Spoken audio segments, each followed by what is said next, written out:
At the start of the fourth quarter, mga kaibigan, it is a whopping 30 30-point lead by Gordon's Gin over Alaska. Here at Game 6, Merwin Castelo, hugot po ni Coach Dave Cohn dito sa second half. 5 puntos lamang ang in-score ng Alaska sa third quarter.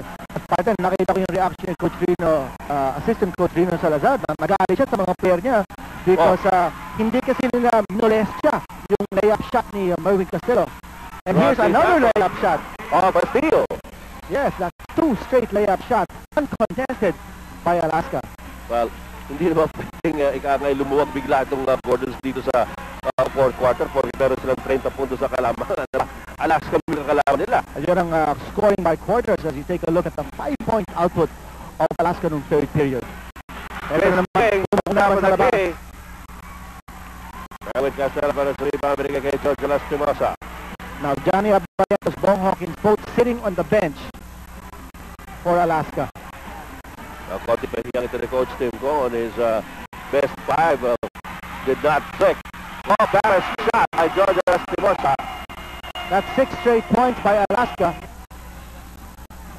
79-55, 24-point lead para sa Gordon's Gin. 9 minutes and 35 seconds to go. Fourth quarter. Mid-season to Chris King. Laban kay Kevin Holland. Chris King puts it up! Partner, pinapabayaan ni Kevin Holland. Sa labas ito si Chris King and he's paying dearly for that gamble. Hindi niya ini-extend ng kanyang depensa and we're talking of Kevin Holland on Chris King. Samantala si Jojo Lastimosa unti-unting may score na para sa Alaska Milk. 81. Ito si Chris King, partner, para walang injury eh. Oo. Masigla. Very sprightly on the court. Siguro sabi niya, huling buhos na ito. Sabi nga natin kanina, now or never ito for Gordon Gin. Siguro alam naman ni Chris King siguro kung anong situation nila. At nabalas na naman si Chris King. Merong foul on Merwin Castelo. First personal foul. As you look at Coach Bong, Vice Governor Bong Revilla, meron po siya pinipira kasama si Marisol Soriano. Sabi mo, mahal mo ako, walang bawian. At yun naman po si Bong Villafuerte. This film is babango ng huling patak ng dugo. Solo picture yan ni Bong Villafuerte. Mga suki natin dito sa PBA. 81-57 is the count. In favor of Gordon's Gin. Chris King! Sabi mo rin ni Chris King. Ako naman, sabi ni Chris King. Yun ang nakita niyo yung stream o poster na yun, ha? 4-2 daw. Uy! Jonas gets away. Ang partner, hindi na si Chris King ang bumabantay kay Jojo Lastimosa. Kanya medyo nalilibre na siya sa offense. Si Chris King, tawag ni Vincent Price sa kanya, His Majesty the King. Noli Locsin. Nice baseline. Ayan pa rin, Noli Locsin, mga kaibigan. Iniwanan si Kevin Holland. All fired up. That is all you can say about this Gordon's Gin team on the floor. Ito si Bobby Santos nagbintis.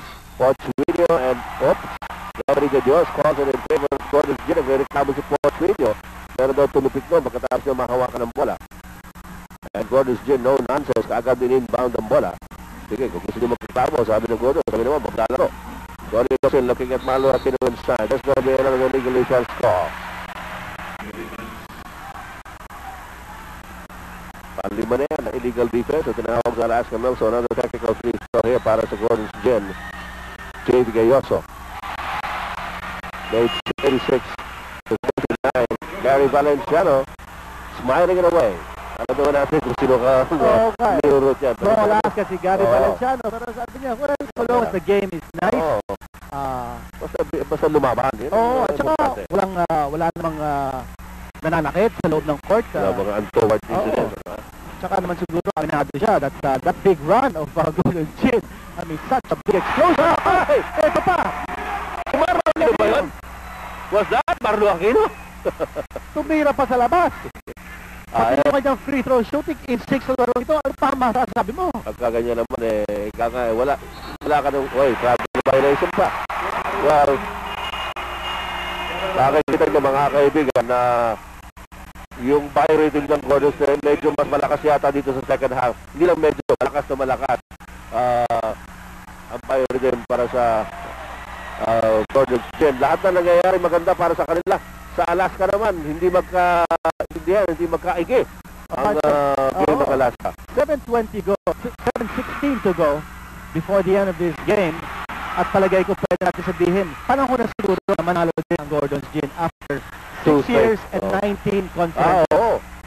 Sabi nga natin, matagal-tagal na naghihintay itong Gordon's